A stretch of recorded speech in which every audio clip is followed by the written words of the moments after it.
After learning about the physical quantities and the fundamental and the derived quantities, next thing we are going to discuss is the prefix used in SI unit system. These prefix are also called as multiples and submultiples. So let's understand. First of all, let's understand the significance of these multiples and submultiples. Why at all we are going to use these multiples, where we will need these multiples and submultiples. So just for example, let's say you are traveling from one city to another city. Of course, the distance will be in the order of kilometers. That is the general length, right? Now you think about this, that the length, right now we have discussed that the length, unit of the length is meters.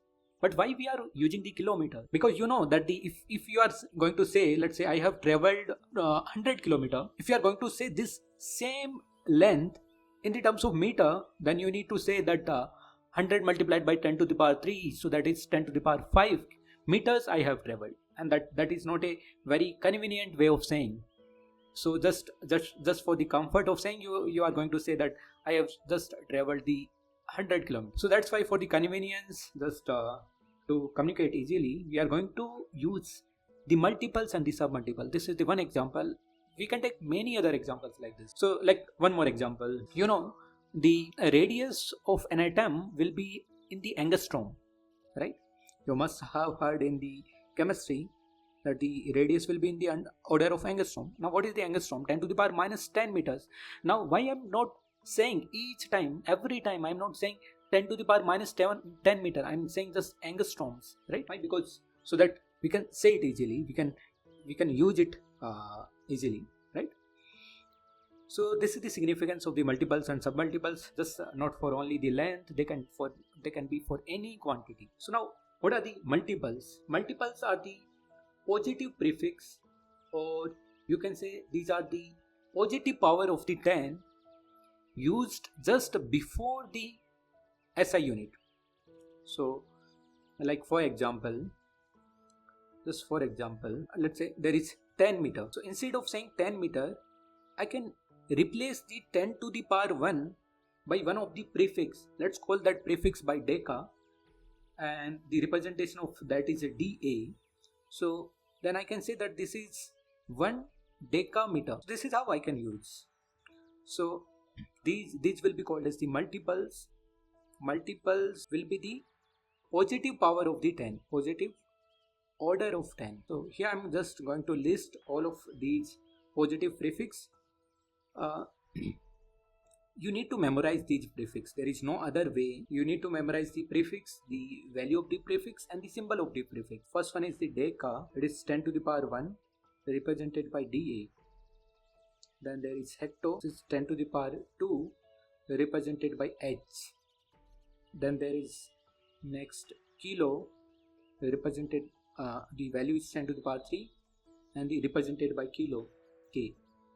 And then there is mega, that is 10 to the power 6, represented by capital M. This is capital K. And next one is giga. Giga is 10 to the power 9, represented by capital G. Then there is tera. Tera is 10 to the power 12, represented by, and there is peta. Peta is 10 to the power 15, represented by P. So these are the prefix, these are the power of order of 10, and this is the symbol. And this symbol will be used just before the SI unit for the unit. Now next is submultiples. What are the submultiples? Submultiples are the negative power of 10. Dc 15. Dc is represented by small d, centi small c, milli small m, micro mu, nano, a symbol kind of n but kind of neta, right? Pico, symbol kind of P, femto, symbol kind of F. So these are the negative prefix or submultiples. Okay, let's understand how do we use these multiples and submultiples. So like for example, you are measuring the power, or let's say you are measuring the energy. Now energy is 10 to the power let's say 8 joule. So one way to write down, you can say that it is simply 10 to the power 8 joule. Or the other way you can say is 10 to the power 8 can be written down as 100 multiplied by 10 to the power 6 joule, right? Now what is 10 to the power 6? That is mega. So you can say that the energy generated is 100 megajoules. So this is quite easy way of writing, right? You can easily communicate that the energy is 100 megajoules. Although the energy is very large, still it is looking like, okay, the energy is very small. It is just 100 megajoules, right? Yes. Likewise, we can use for the, generally we will be using for the energy, and we can use for the power, we can use for the masses, right? One very strange thing is that, mass is kilograms, right? Mass SI unit is kilogram. Generally the quantity will not be using, the SI unit will not be using any kind of prefix in that. But there is an exception in that for the mass. Mass is measured in kilograms, where kilo is a kind of prefix before the grams. You know that 1000 gram is 1 kilo. 1 kilograms, right? Although we are using 1 kilogram as SI unit, but generally we will not be using any SI unit with the prefix. Let's take one more example. Let's say you are storing the charge on some conductor. Now you know the unit of the charge is coulombs, but coulomb is very large unit. You cannot store that much charge. So you are going to store in the order of, let's say you are storing 10 to the power minus 5 coulomb. So 10 to the power minus 5 coulomb can be written down as 10 multiplied by 10 to the power minus 6 coulomb. Now you know that the 10 to the power minus 6 is micro.